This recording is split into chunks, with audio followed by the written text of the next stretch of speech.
Good morning.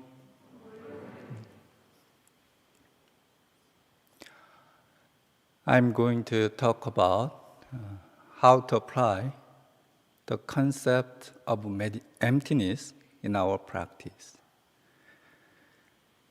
When you think of one Buddhism, what comes to mind? For most people, the image of one circle comes to mind. This is called Il-Won-Sang. It symbolizes the source of truth and the Buddha nature within ourselves. How does this relate to us? Why do we have this one circle image in our meditation hall of each and every one temple? We enshrine this Il-Won-Sang in our meditation halls to use as a reminder of our practice. This image symbolizes our true nature, originally free from discrimination and attachment. This is the meaning of emptiness in terms of our mind. Il-Won-Sang reminds us that we need to keep an empty mind when we see, hear, taste, touch, and think. Let me explain what this means. To help you understand, I'll share an old story with you.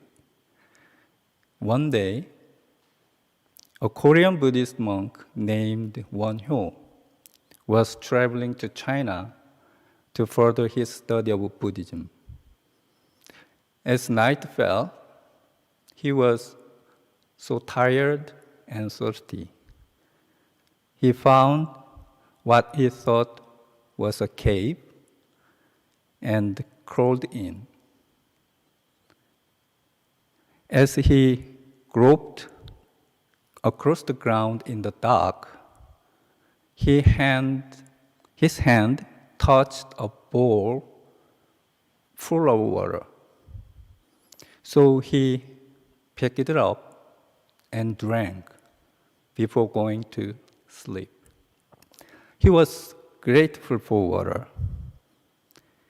When he woke the next morning, he discovered the bowl was not a bowl at all, but a skull full of water.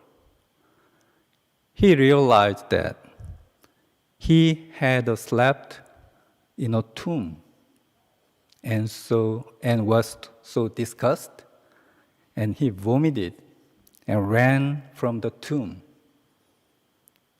At that moment, he was awakened. The water he drank from the skull did not change. What changed was his perception of the water. Our thoughts create what is good or what is bad. That means our perception places value on what is considered good and what is considered bad. But they may be neither. Our entire life experience is a creation of our mind. We view the world through our thoughts. As one thought appears, everything appears accordingly. As one thought disappears, everything disappears accordingly. The nature of all things is neutral, neither good nor bad. There's neither good nor bad before a thought arises.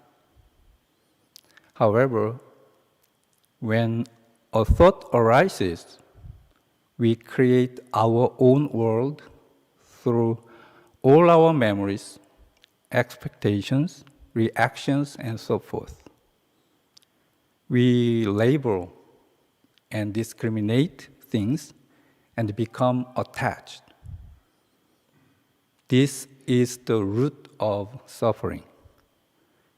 This happens both internally and externally.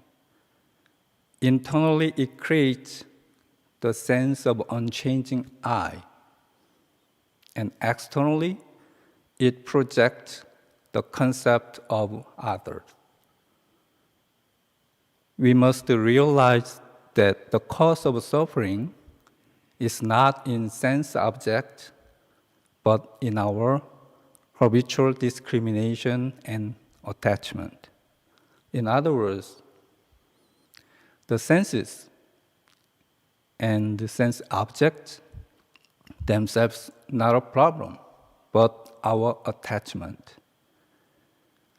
People often react differently to the same situation.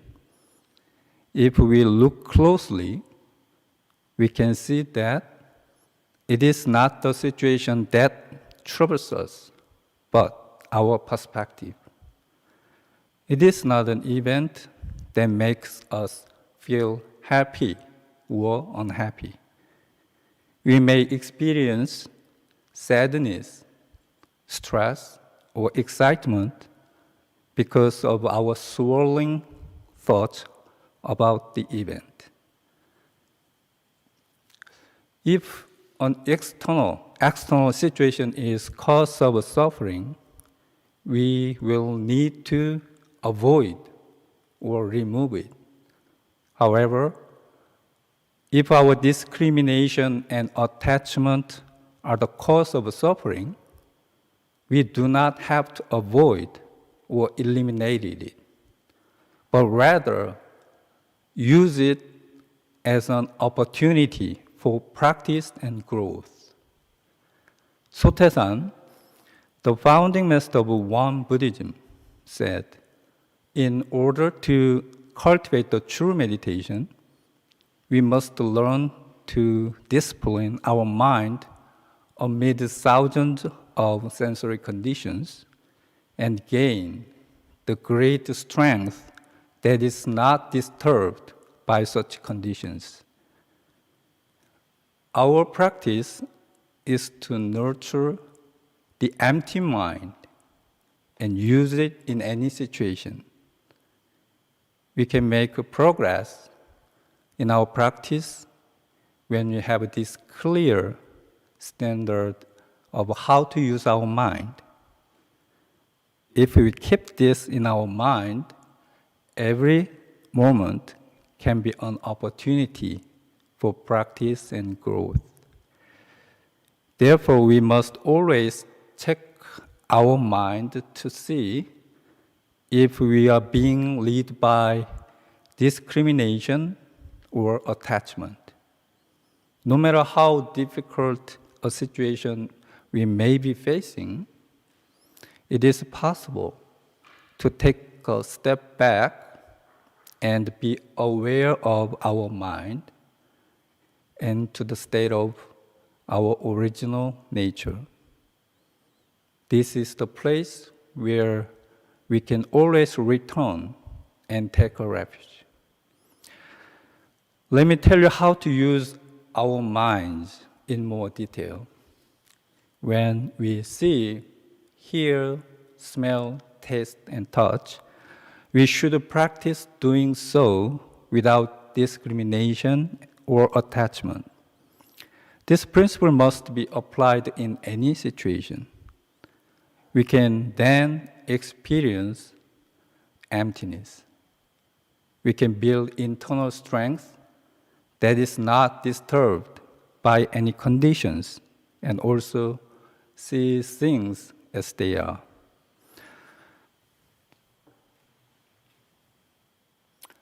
What if we see this with no thought?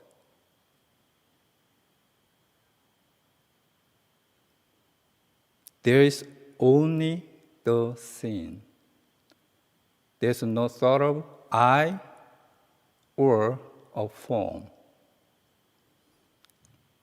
As it says in the Heart Sutra, form does not differ from emptiness. Form is emptiness. We are one with our form.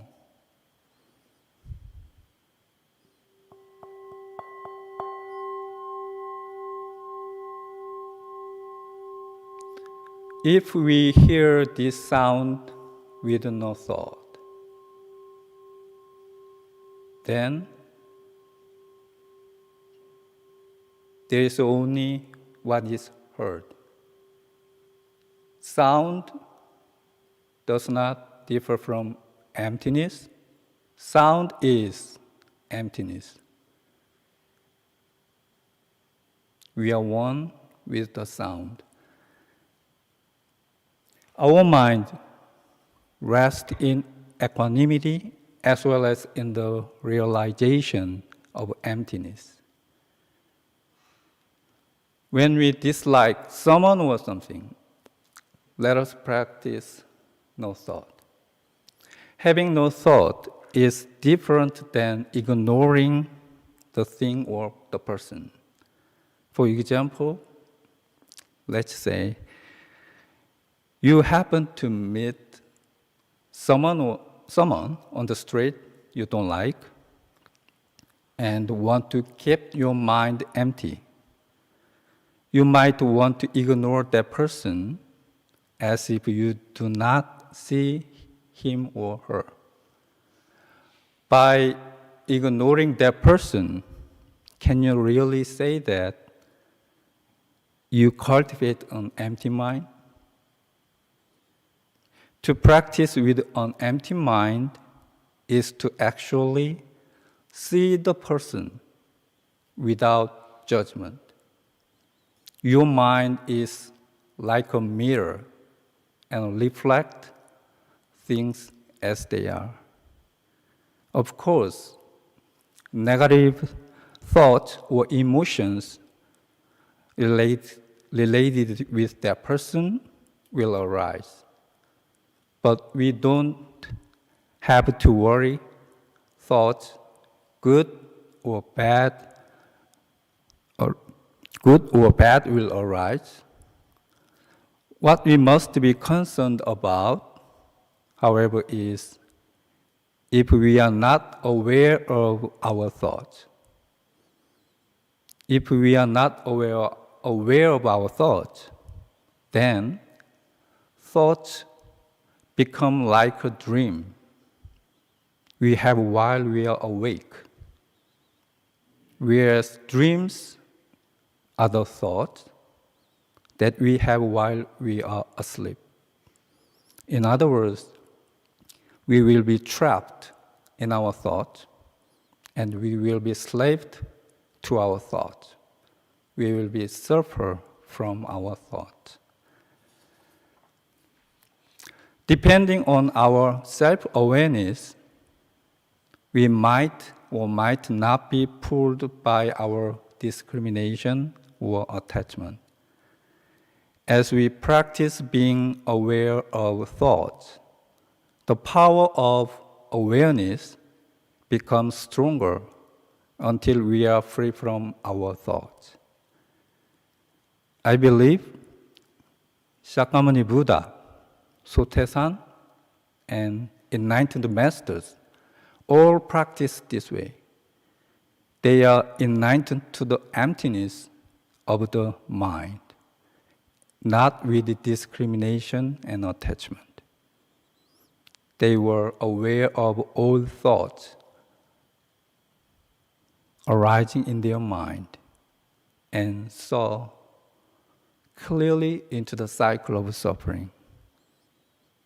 Therefore, they were free from all suffering and distress.